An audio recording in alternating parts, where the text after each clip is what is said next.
আপনারা সবাই কেমন আছেন? আশা করছি ভালো আছেন। আজ আমিও ভালো আছি।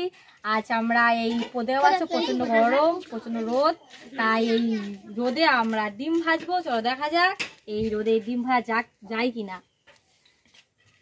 দেখা পাচ্ছেন এখানে আমরা তাটা বসিয়ে দিয়েছি। এবারে অনেক গরম হয়ে গেলে খাবার তেলটা দেবো। দেখা যাক ডিমটা ভাজা যায় কিনা। হচ্ছেন বন্ধুরা 38°C তাপমাত্রা রয়েছে। দেখা যাক এতে ডিম ভাজা হয় কিনা। দেখো ভাই চাটা মোটামুটি গরম হয়েছে। এবার আমরা তেল দেবো।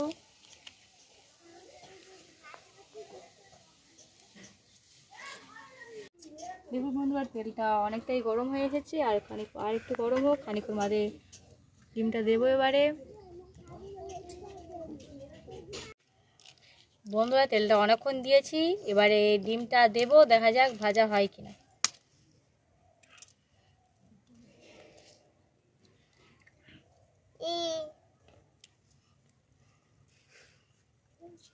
দেখা যাক ভাজা হয় কিনা।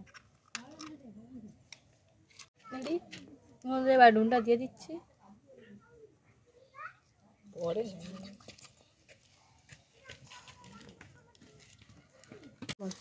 দেখুন বন্ধুরা ডিমটা কতটা ভাজা হয়ে এসেছে, প্রায় হয়ে এসেছে। দেখা যাক পুরোপুরি হয় কিনা। ওদের হচ্ছিল না, তাই আমরা এনে গ্যাসে বসিয়ে দিয়েছি। দেখা পাচ্ছ গ্যাসে হয়ে এসেছে। এবারে তুলে নেবো।